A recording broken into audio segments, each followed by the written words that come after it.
ژیانی مرۆڤ بە قۆناغی جیاوازدا تێدەپەڕێت. منداڵی، پەروەردە و هەرزەکاری، باڵغ بوون، ژیانی هاوبەش، چالاکی و خزمەتێکی کاریگەر لە کۆمەلگادا، خانەنشینی و پیری. لە هەموو قۆناغێکی ژیاندا تواناییەکان، هیوا و مەترسیەکانی تایبەت بە مرۆڤ یاوەری دەبێت. لە ئێران ئالوودەبوون یەکێکە لەو مەترسیانەی کە لە هەموو تەمەنێکدا وەک سێبەرێکی شومە کە بەردەوام بەسەر سەری مرۆڤەکانەوەیە. پیربوون ئەو قۆناغەی ژیانە کە زۆر کەس لێ دەترسن. لە وڵاتێکی وەک ئێراندا ئەم ترس و نیگەرانیە زۆر لەوە گەورەترە، چونکە بەدل لە نیگەرانیە زۆرەکان لە ڕووی ئاسایش و ئاسایشی کۆمەڵایەتیەوە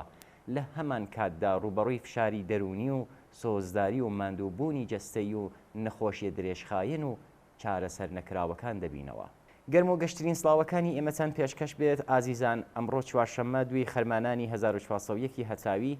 ڕێکەوتە لەگەڵ 24 ئاگۆستی 2022 زاینی لە خزمەتتان داین بۆ پێشکەشکردنی بەرنامەی ژیانەوەی ئەم هەفتەیە. خۆشەویستان، بەرنامەی ئەمڕۆمان تەرخان کردووە بە چینی لە بیرکراوی ناو کۆمەلگای سەرمایەداری و ئەمەش پرسیارێک لە خۆ دەگرێتەوە کە ئایا مرۆڤەکان لە تەمەنی پیریدا گیرودە دەبن؟ هەر بەم مەبەستە هاوڕێی وریای ئەحمەدی ئەندامی کومیتەی ناوەندی کۆمەڵەمان لەگەڵا تا لەسەر ئەم بابەتە چەندین پرسیاربی لێ بکەین.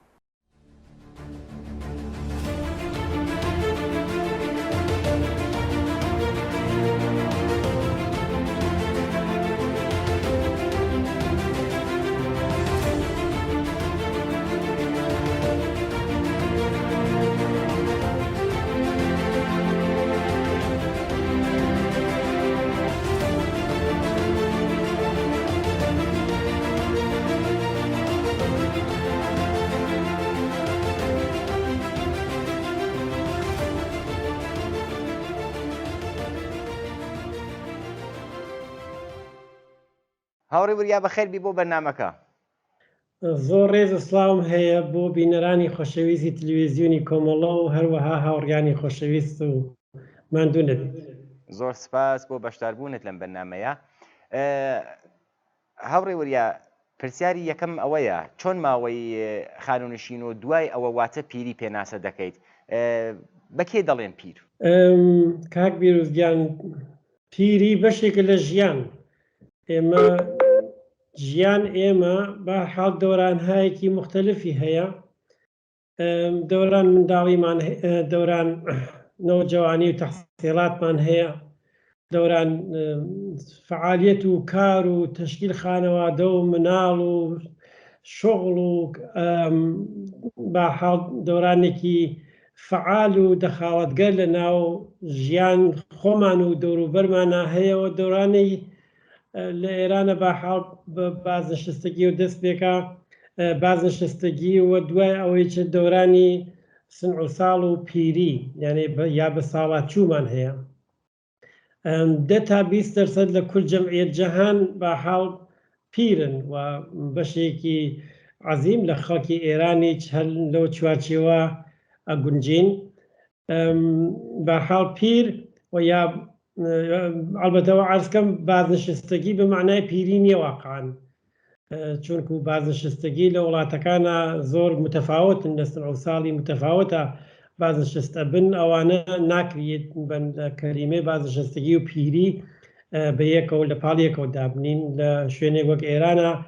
دوای 30 ساڵ کارکردن یا دوای حدودێک مشخص لە ساڵ کار بکەیت ئیتر توانێت بچیتە بازنشستگی. مەسەڵەن لە شوێنێک وەک ئاڵمان بە سنع و ساڵە ببی بە 65 ساڵەگی تا بچیتە ناو بازنشستگی و حتا بازم 65 ساڵەگیش بە معنایەوە نییە کە پیر بیت. وەلی لە نظر سازمان بێداشت جەهانی و بەحاڵ عەمەڵەن پیری لە 60 ساڵەگیەوە دەست پێکات. شاید دەورەی مەراحل ئەوەڵی پیری لە 60 ساڵەگی و تا 70 ساڵەگی و بەحاڵ دەورەی دووەمی کە 70 بەرەوبانە و ئیتر تا هەر وەختێک بنیام ژیانەکات. مهم ئەوەیە کە دەوران پیری بەشێکی زۆر زۆر مهمە لە ژیان ئێمە و بەداخەوە زۆربەی دەوڵەتەکان و یا وڵاتەکان هیچ بەرنامەیەکی تایبەتیان نییە، هەرچەند ئەمە بەڕاستی ئارەزوویەکی گەورەیە بۆ ئەکسەریەت مطلق ئینسانەکان کە وەختی پیرە بن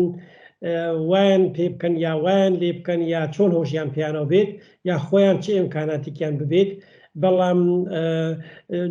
شاید بێژم مەرحەلەیەکیش لە ژیانە کە پڕ لە نیگەرانی، پڕ لە تەوهم، پڕ لەوەی کە پڕ لە ئارەزوو و مەرحەلەیەکە لە ژیان کە زۆر کەسیش لێ ئەترسن. بەڵێ هاوڕێ بریە بە ساڵات چوان ڕوبەڕووی چه جۆرە کێشەیەک دەبنەوە؟ تۆژاکەن بە ساڵات چوان ئەوەڵین شتێکەوە تهدیدیان نەکات یا بەحاڵ ئەحساسێکەن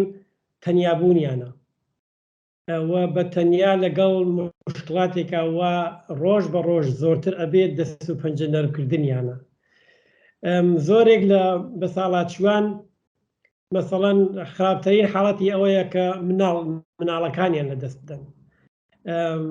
یاخۆ شەریک ژیانەکانیان لەدەست بدەن. وەختی شەریک ژیانی لەدەستەدا یا نەخۆشەکەوێت یا خۆی ئەحساس مەسەڵەن ناتەوانیکردن، ئەحساس ئەوەی کە تا ئیسە خۆب ئەمە چی بوو، ئەمە هەموو ئەم ژیانەکە هەمووی ئەمە بوو، یا ئەحساس ئەوەی کە خۆیتر من لە شوێنێکا بەکار نایم، یان ئەحساس ئەوەی کە بلەخەرە لە دەرد و نەخۆشی هەیەکی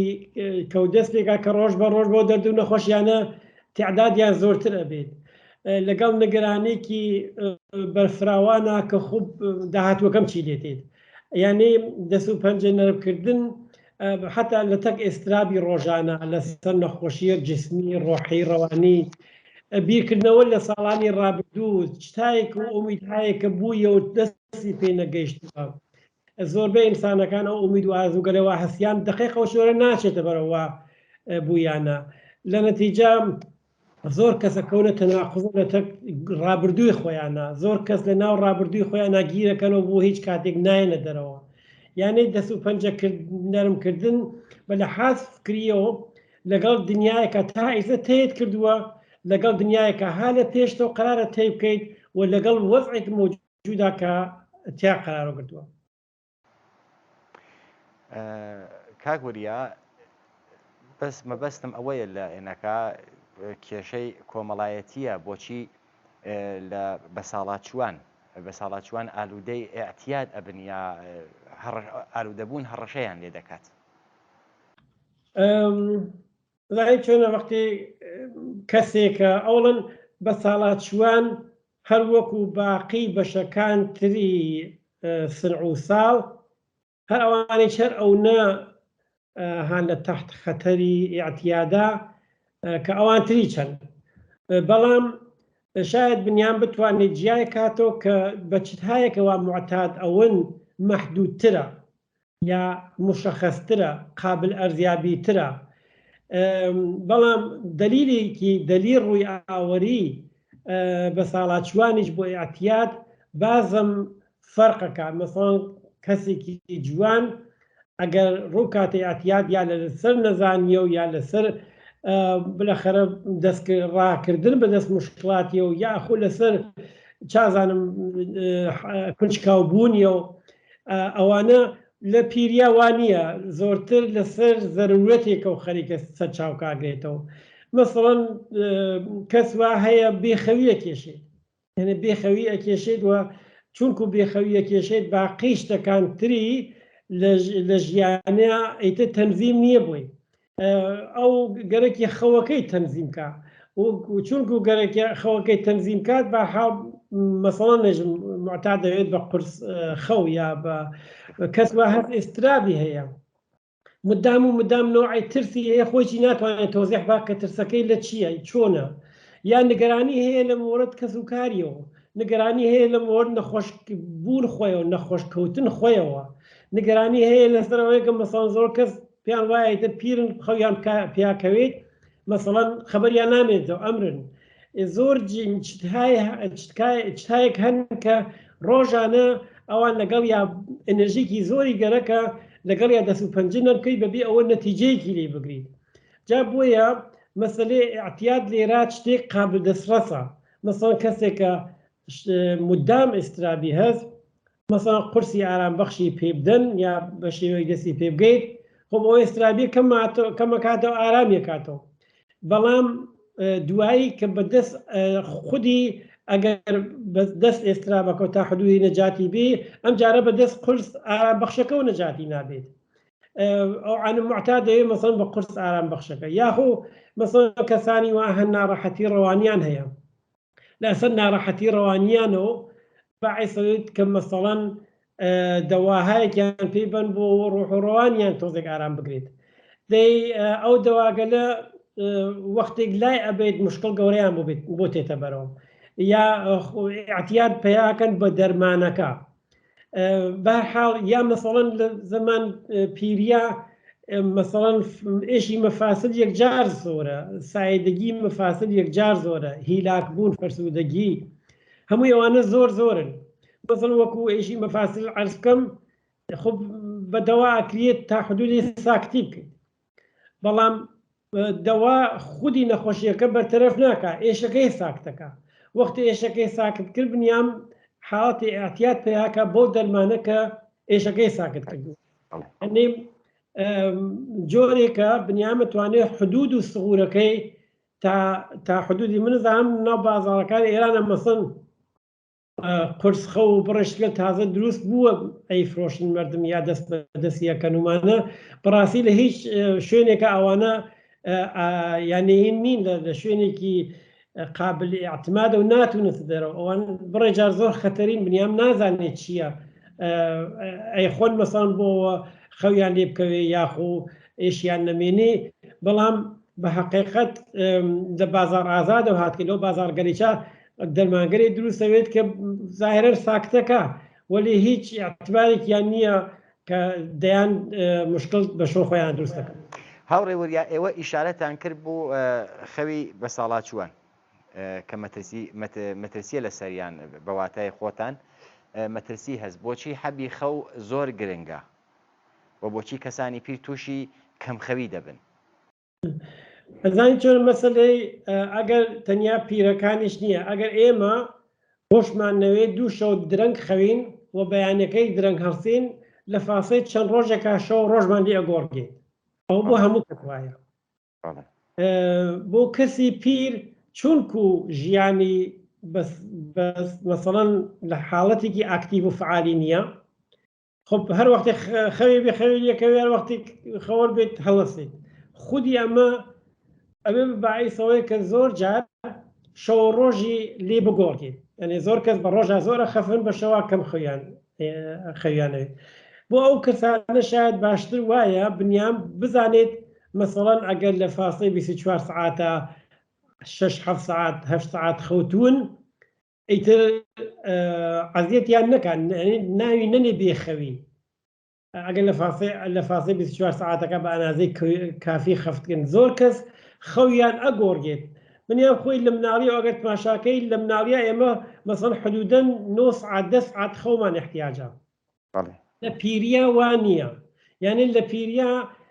مەسەڵەن تێتە سەر 6 سعات تا 6 سعاتی تر کافیە زۆر کەس مەسەڵەن حتا کەمتر لە 6 سعاتە خەون ئەوەیە کە بە تۆر تەبیعی لە زەمان پیریا مدت خەو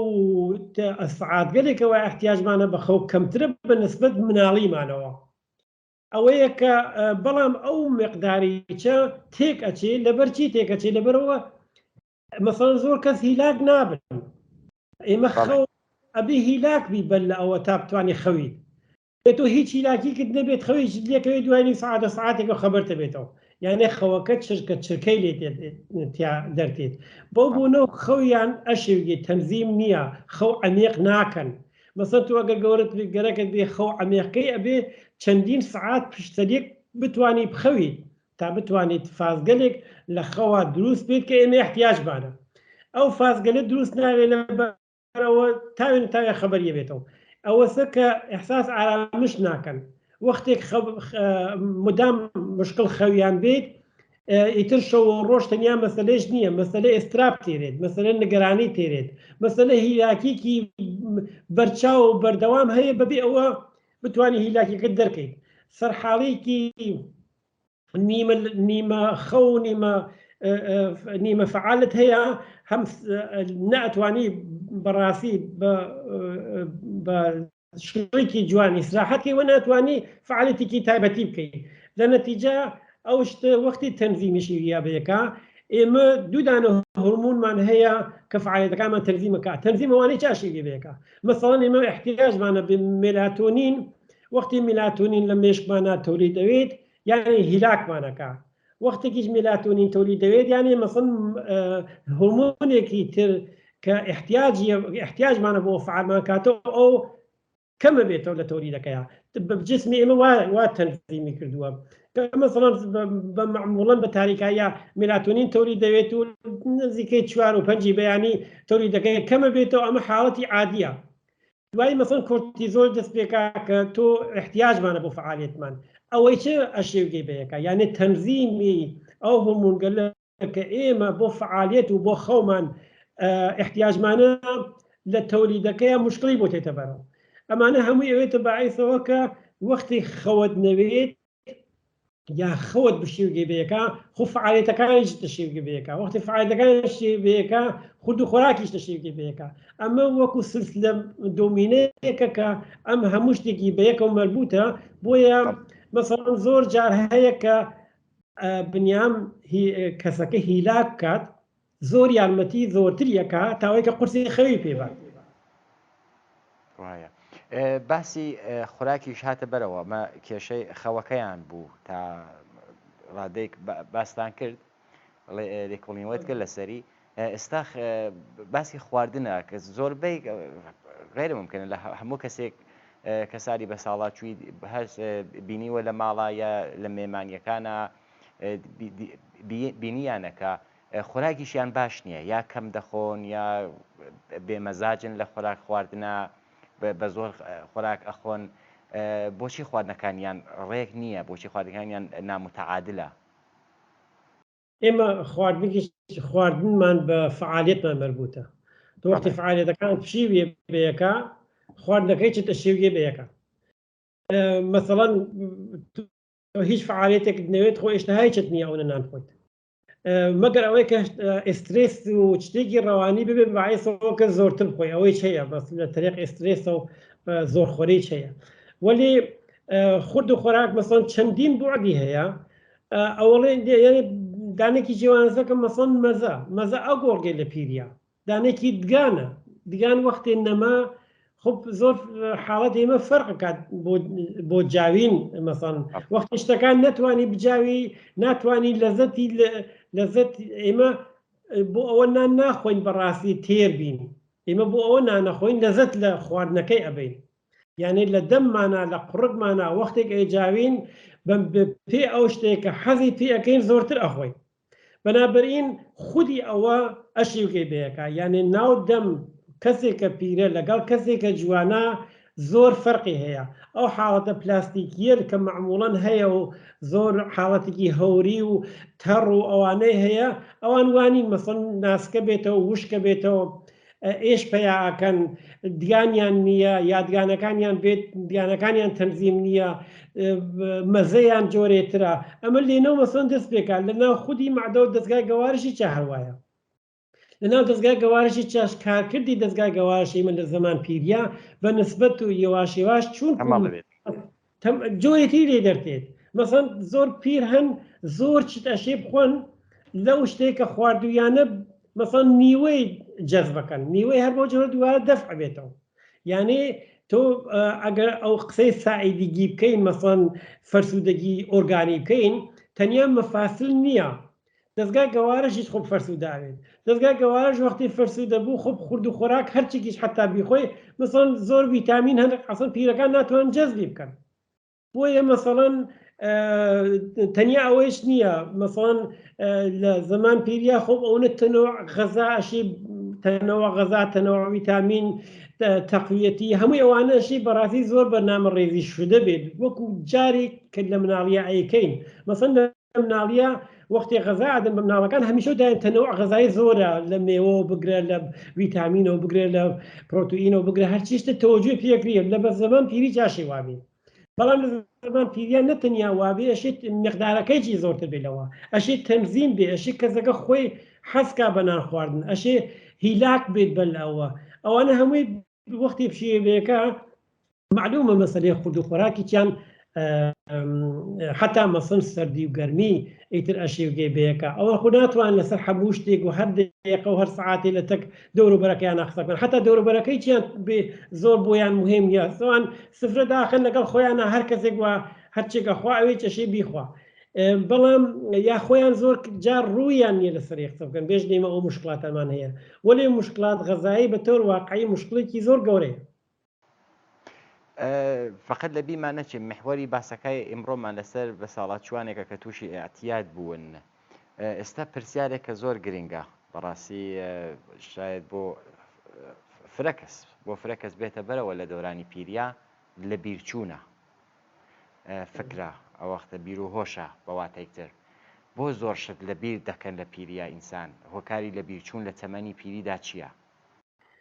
ئێمە لە 37 ساڵگیمان و مجازین چت فراموشکەین لە 22 ساڵگیە لە ساڵ 22 ساڵگیە بهترین ساڵێکە وا ئەتوانین بنیام لەسەری حسابکە لە 37 ساڵگیە و بەرە ئەولا یێواش یواش فراموشی دەست پێکە ئەمە حتمی نییە من قسەی کەسێک ناکەم کە دمنسی بیان نەخۆش بێت حاڵەت تەبیعی هێژم دوای ئەوە مەسلەی فراموشی لە زەمان پیریا خب تقریبا بەرنامە ڕێزی شودەست بۆ مێشک و مەغزیمە لەبەرەوە ئەوڵەن ئێمە ئەو شتانێکە لە بیرمانە چین ئەو شتانێکە لە بیرمانە ئەوان نییە وا زۆر مهمن گوزەشتەی دوور کەم لە بیرمانە چێتەوە یا کەس کەم لە بیرێ چێتەوە ئەوانەیە کە بۆن مهم بووە بەڵام ئەو شتێکە ئیمڕۆ لە بیر و ناچێتەوە چین ئەو شتانەوە زۆر مهمن دێ ئەو شتانە مەسەڵەن ئەگەر 50 دانە بن خۆ دوانی هەر فراموشە کردێت ئەوانەیە زۆر تەبیعیە مهمەوەی لە زەمان پیریات وەختی مەغزت فعال نییە وەختی فعالیەتەکەی هەدەفمەند نییە وەختی خاناخات جەهەتی بەرەو ئەوە ئەڕوات کە نوع فعالیەتەکانی و دەرگیریەکانی و چۆنیەتی فکرکردنەوەی و چۆنیەتی دەرگیربوونی لەگەڵ مەسائلە و حل و فەسڵکردن مەسائل ڕۆژانە کەمە بێتەوە تەنیا مەسەڵەن فەرز کە حرەکەت وەکو حرەکەت مقایسەکەی حرەکەتیان کەمە بێتەوە بنیام لەگەڵ ئەفکارێکی لەگەڵ حرەکەتیان مەحدود دەبێتەوە ئەوینی مەسەڵەن لە نەهایەتە چەند مۆزوعی بوچکەڵا بێ بە مەسەلەتی تر باخیشتەکانتر ئەو نم معنی پێیان ناکەن لە نەتیجە ئەمە من قسەی عادیەکەم حاڵەتی عادی بەبێ نەخۆشی دێ باشە هەزار وێگان نەخۆشی جیزە ئیزافەکە بەمە کابرا وەختی ئێشی بێت ناڕەحەتی بێت نگەرانی بێت وەختی نگەران مناڵەکەی بێت وەختی نگەران ژنەکەی بێت وەختی نگەرانەوە بێ کەسێکی لەدەستا وەختی نگەرانەوە بێ مەسەڵەن دوایە خۆیی بەسەراتێت هزار وێگانە مشکل ئەمنیەتی و ئەمنیەتی بە معنای تەهین نییە معنای تەمین هزار مشکل تەمیناتیان هەست بەتەور واقعی زمانێکە کە زۆر نائەمنە هەر بە لەحاز نەخۆشیە و بە لەحاز پووریە و بە لەحاز ئیمکاناتەوە بە لەحاز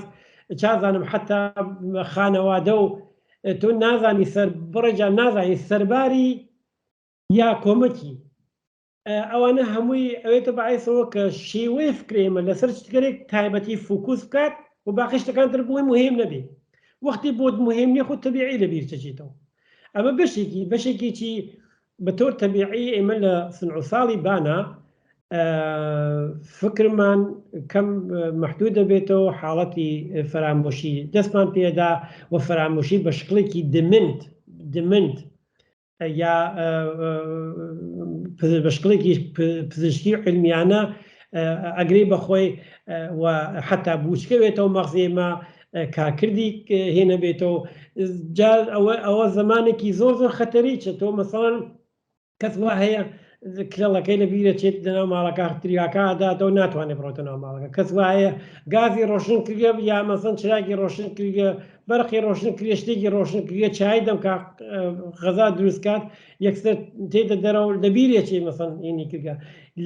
لە بیر چوونەوە دەردێکی زۆر گەورەیە کە مەسەن ماسوز خەنێ ئاتەش گڕ و گڕکردن ها بە دوایەوە زۆر چازانە فرێچ بەرنامەگەر حتا لە بیرێکێتەوە مەسەن قورسێکەوە احتیاجیە بیخوا لە بیرێکێتەوە بیخوات لە بیرێکێتەوە نان بخوات یا بڕێجار پێی وایە نانی نەخواگە دوو جار نانەخوات یعنی ئەوانە هەمووی ها لە ڕێگەمانە و ڕوو دەڕووی کردن لەگەڵ ئەمانە ئەگەر تا حدودێکی مەسەڵ بنیامە توانێت لە ناو خانەوەدا لەسەری قسە بکات یارمەتی بکە بەڵام ئەگەر شێوەی نەخۆشی بێت بەرامبەرکیکردن لە تێکیا ئەبێ بە بارێک بەسەر نەخۆشەکەەوە فەرزکە کەسێک حاڵەتی دمنسی هەست نەخۆشی دمنسی هەست لە بیرچوونەوەکەی هیچی لە دەست خۆیان نیە توش مدام بکتی لەسەریا بێژی بۆ شتەکان لەبیرێتێتەوە لە نتیجە بۆ خانەوادەکان و دەوروبەرەکانیان مشکڵی گەورەیە خب ئەوانەوە مەسەن هەر لە ساڵمەندانە تا حدودێک پرسنل ئێنە فێربووگن چۆن لەگەڵیانە هەڵسە و دانیشتەکەن وەلێ زۆربەی زۆر خانەوادەکان و کۆمەلگا ئەسڵەن دەردی گەورەیە کە نازانن لەگەڵ پیریە چۆن هەرس و کەوتکەن ولا ناسان لەگەڵ نگرانیەکانیانە چۆن هەرس و کەوتکەن نازان لەگەڵ مەسەن داهاتووی حتا نەخۆشیگەرێکەوە دەسی پێکات چۆن هەرس و کەوتکەن تۆزەی کەمیکەنەوە من نازانم لەسەر ئێمە فرەتر وتمان مەسەن لەسەر ئاحتیات سەکەی وەلی مەسەر ئاحتیاتی شەر بۆ جۆرەیە تۆ وەختی شرایط پیریەکەی وابێ کە معتاد زابێ ئاحتیات دروست بکات ئەش شرایەتەکەی بگۆڕی تاپتانی ئاحتیاتەکە دروستکەیت ئەوەڵ لە سەرەتای قسەکانتەوە ئاماژات کرد بەوەی کە مەوادی مخدر مادە هۆشبەرەکان تەسکینیکی ئەدا بە ئێش و ئازار لە پیریە ئەگەر کەسێک تەمەنی لەسەرەوە بە ساڵات چووە چۆن خۆی بپارێزێ لە ئالوودەبوو کە ئازاریشی ئەو ئازارەکە هەین ئەو ئازار چۆن تەحمڵکە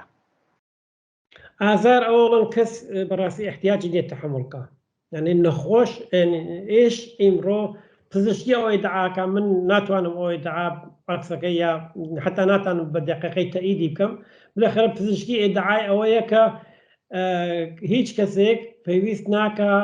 بەڕاستی ئێشی بێت بەڵام ئێمە قسەی لەسەر شتێکەکەین کە تۆ گەرەکتە ئێشی لابۆی بەڵام لە ئەوەزیان معتادەویت ئەوە بە سیستم پزیشکی و دەرمانی و حتا سیاست ئەو من شوێنە کەسەکەی تیاقراری کردووە ئەو وڵاتە مەسەڵەن لێرە بە دەلیل ئەوەیە کە کەسێک ئێشی هەست بەڕاستی پزیشک و پەرستار و وانشناس و قەوم و کەس و وەها کارێکەکەن وەها سیستمێک کەس لێرە کە خۆی بۆ ئەگەر شتێکیش بەڕۆی زوو ئەتوانن مەسەن دەخاڵەتی تیاکەن و شێوەیەتە بگرنە بەر بۆیە ئەوە زۆر مهمە پرسیارەکان ئێمە وەکو پرسیارەشی بیکەین ئەسڵ بە نەزەر من کۆمەڵە و فعالین کۆمەڵە لە ناو شارەکانە ئەشێ بەرەو ئایندە بیری لێ بکەنەوە ئەمانە ئێمەشی بزانین کۆمەڵگاکەمان پیرەکانی چۆن ئێداراکەین ئێمە چۆن خەمەت پیرەکانمانەکەین چۆن هۆشمان هاپیانەوە چۆن بەرگیریەکەین لە ئاپیادیان چۆن تەلاشەکەین مەسەڵەن ئەحساس ئەمنیەتکەن چۆن ئیسلامەتیان تەئمینەکەین چۆن مەسەلەی ماڵی و ماڵیان تەئمینەکەین زۆر کەس بەخاترەوە پلیکانیانەت ناتوانێت بێتە خوارەوە زۆر کەس حتا من دیگمە لە ناو خۆمانە عیبە مەسەڵەن شتێک بگریتە دەستەوە کۆمەکێکی پزیشکی بگریتە دەستەوە ئەو سونەتگەلە بنیامەشی بیشکێنێت بۆیە مەسەڵەن زۆر کەس ئەکەون قاچیان نشکێت لەبەرەوە پێیان عیبە مەسەڵەن شتێک بگرێتە دەستیانەوە لە نەتیجە حاضر دەدانە قرس خوات معتاد بێ بە قرسەکە بەڵام مەسەڵەن دوو چت پزیشکی سادە نەگرێ بەدەستیەوە بانێژن پێ مەسەڵەن معلولە و لە کار کەوتو ئەوانە یعنی بە نەزەر من ئێمەشە لەسەوە بیر بکەینەوە کە بەشێکی فەزاسازیە فەرهەنگسازیە و بەشێکی چی ئیمکانات سازیە ئێمە پرۆگراممان چییە بۆ داهاتووی کۆمەلگاکەمان لە ئێرتباطە پیرەکانمانە یعنی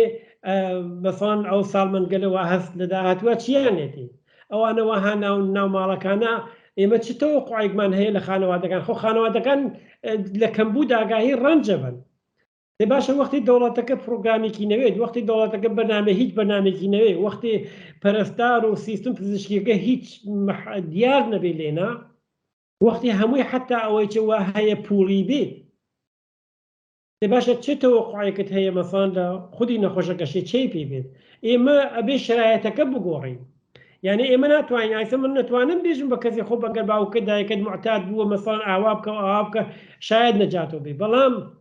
بە حقیقەت ئەوە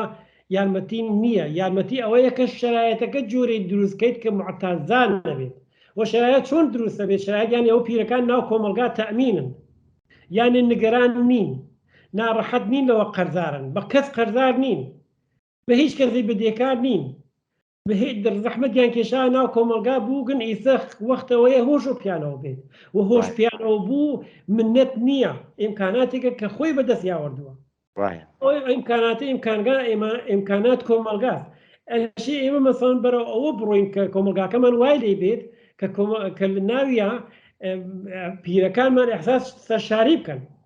و ئەحساسەوە بکەن سیستمێکی پزیشکی قوی هۆشی یاپیانەوە سیستمێکی ماڵی قوی تەبینیانەکان سیستمێکی ئینسانی قوی خەریکە مەسەڵەن پۆششیدا بۆیان کە دەرج و ڕەنج و زۆرێک لە شتگەلێکەوە لە دەستیان داوە کەمتر ئەحساسی بکەن ئەوانە شتایەکە کە ئێمەشی ڕووی تێ بکەین. ئاخرین پرسیارم هاوڕێ وریای عەزیز چۆن مامەڵە لەگەڵ ئەو ئالوودەبوانە بکەین کە لە پیریدا ئالوودە دەبن هەروە کە خۆت بەباشی ئاماژەت پێکرد بێ ئەوەی کە هەست بەوەکەن کە منەتێک ئەنە سەریان بێەوەی کە هەستکەن کە سەربارن چۆن ئەبێ مامەڵیان لەگەڵ چۆن ئەبێ یارمەتی دەریان بین ئەوڵەن ئەگەر مەسەڵەن ئەگەر کەسێک معتاد بووە خب ئەوڵی قەدەم ئەوەیە کە نوعی سەمزدای بکرێت یارمەتی بکرێت لە حاڵەتێکی ئاکوت و هێن بێتە دەرەوە حداقل ببێتە حاڵاتێکی مزمن و ئارام ئەوەڵی قەدەمێکە کە بنیا وەکو لێنا بەڕاستیف بۆ دەرمان ئاعتیاد کەلیمە ئاعتیاد لە پیری جوانیە فەرقی عجایب و غەرایب ناکات ئێمە لێرەی چا مەسەڵەنەکە کەسی معتاد بێت هەرەوە دەرمانگەریە پێدەن کە بۆ جوانەکانیش پێدن ئەگەر مەسەڵەن پۆلامیدۆن بێ مێتادۆن بێ ئەوانە یا بەحاڵ دەرمانگە لێکتر لێرا مەسەڵەن باکلۆفین زۆر ئیسفادەی لێکەن کە نازانم لە ئێران ئیسفادەی لێ بکەن یانە بەڵام شکڵ دەرمانیەکەی شتێکی زۆر مەوەقەتە کە کەسەکە هێنەکات تا مەرحەلێک هەمڕایی کات کە فاصلێکی ڕۆحی ڕەوانەی جسمی لە مەوادەکە بگرێت باقیەکەی تری شرایەت ژیانیە وەرەوە کەسێک وەختی تەئمین نەوێت ئیتر بە شێوەیەک ئەکەفی بەناو مەسایلەکە ئەگەر کەسەکە تەئمین بێت خۆ جێگەی نیگەرانی نەوێت ئیتر دلیلێکی چینی ڕوو بووانە کەسێکە وەختێک مەسەڵەن پوڵی نەوێ بڕێ مەسەڵەن دەوا دەرمانێکی دروست و حەساوی بسێنێت مەجبور کەوێت بە دەرمانێکە مەسەڵەن بەیانی دوو بەیانی خودی دەرمانەکەی ئەوێت بەبارەی بەسەری و ڕووبێرێت ئیتر ئێمە ناتوانین لە جستجووی یانەی لە وجود ئەو کەسە ڕێگە حەلەکە بدۆزینەوە ئێمەشی لە دەوروبەرەکەیە بیدۆزینەوە دەوروبەرەکەی فعالیەتی جەمعیە ئێمە ئەشەی کارێکین لە ناو کۆمەلگاکەمانە گەشتی بە سەر بەرزی و بە ئفتخارەوە بێژێ ئێمە خۆشمەنا بە پیرەکانمانەوە ئێمە ماڵ ناو پیرەکانمان مەسەن بەڕاستیەکەین هیچ کەسێک ناتوانێت ئایسە بەرەوە بگرێت کە جوانەکان مەسەڵ شارستنە بڕن تواشە ماڵ پیرەکان کەن حتا تواشە بیگۆڕن بۆیان تا حەدەوە پیانەکرێت مەسەڵ ماڵ پیرەکانەژی لە خوارەوە بێ پلیکانی نەوێت چازانم جێگەی کەفتنی نەوێت زۆربەی سەدەمەکانێکەوە لە پیریا ئەیان بینن هێن کەوتنە و شکستگی ئەستخوانە بۆیە مەسەڵەن زۆر شرایط ژیانیان نەشێ بگۆڕگێت ئەشی مەسەڵەن تەلاشکەن دەوڵەت ئەم گەشتە پولیە هەست بەم لاوەلا ترۆر خەریکە تەرۆریست خەریکە تەربیە دەکات خۆ پیرەکانەشی تەئمین کات یعنی ئەگەر مەسەڵەن سۆزی دووسوە ئەم دەوڵەتە نەما ئێمە خۆمان یعنی ئەو قسانەوە ئیمڕۆ ئەیکەین کە ئەیژین ئەم دەوڵەتە وەزیفەی ئەشی بیکە سۆزی دووسوە وەختێک لە ئەوزاع گۆڕیە خۆمان بتوانین بیکەین و هەر لە ئیسە و نتفەی ئەو کۆمەلگای کە احتیاجمانە و پیرەکانمان احتیاجیە بڕۆین بە شوێنیە. زۆر باشە زۆر سپاس من پرسیارێکم نەما ئەگەر خۆتان قسە باسێک کەس فەرمون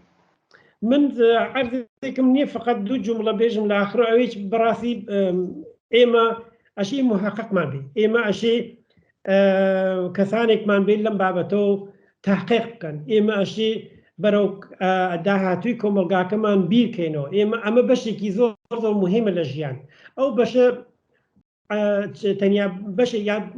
بەشی نیابەتەوەری بەشێکە کە زۆر کەس خۆی لی نادات دەوڵەتە خۆی ناکاتە ساحوی خانەوادەست کە گیری خوا بەدەستیە چون بە تەنایی ناتوانێت ڕوودەڕوویکە هیچ سیستمێک نییە بۆ ئەوەی کە مەسەڵەن خارج لەو نەوعی پوڵی بازنشستگی وا لە کۆمەلگا هەست هیچ سیستمێک نییە کە ئەو نیازە تەمین کاکە ئێمە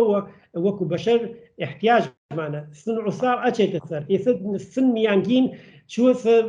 بان 65 ساڵ لە نەتیجا ئێمە شەریدەن احتیاجمانە بەوەی کە وەکو عەرسەیەکی ئیجتیماعی ژیانی تواشایکەین و بەرەو داهاتوو فکرۆکەین و بزانین چۆن سازمان ێدەین کە لە ناویە پیرەکانێکە ئێمڕۆ ئێمەین لە ناویە احساس شادابیکەن احساس خۆشحاڵیکەن احساس ئەمنیەتکەن احساس ئەوە بکەن کە کۆمەلگاکە وشیاتیانەوە. زۆر سپاس بۆ بەشداری بوونت لە بەرنامەکە. سپاستانەکەم ماندوون نەبن زەحمەتتان کێشە.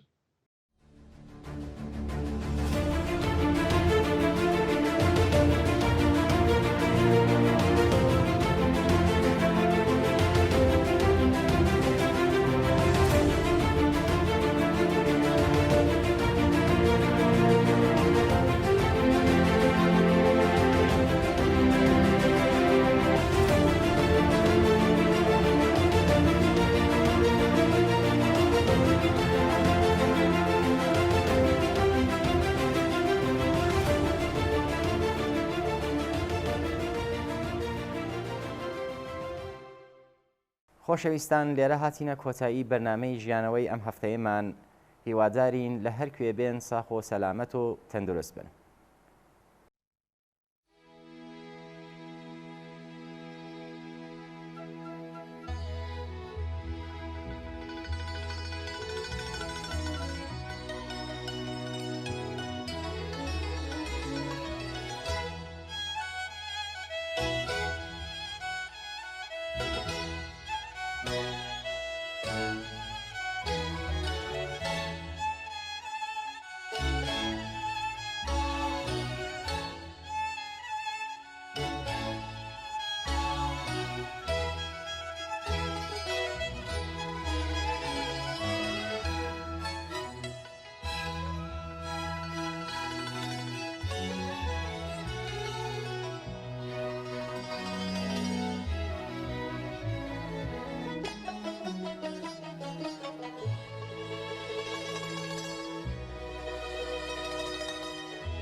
لپرنگی پیریم لینیش تازه هستم بکردم لپرنگی پیریم لینیش تازه هستم بکردم تنیا دلم نای وقت خوی ما همیش دلای خون نبود تنیا دلم مای وەک خۆی ماوە ئەویش لەلای خۆم نەبووە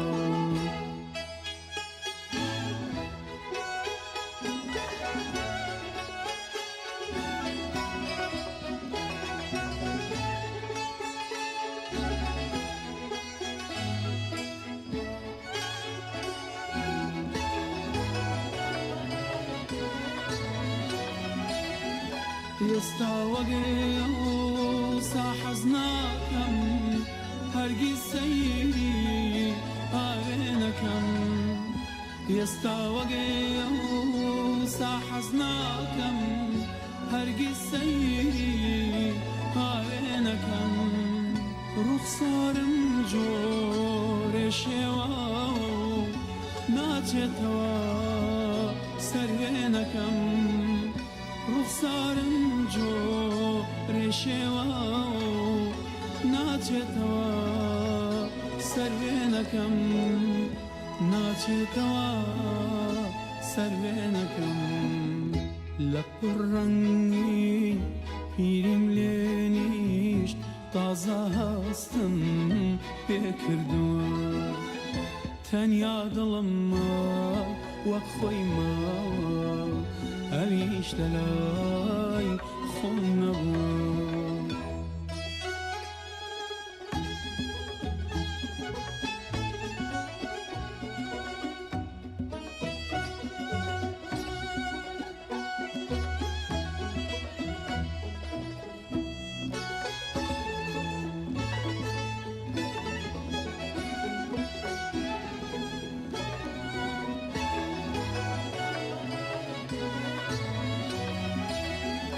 سرم سپی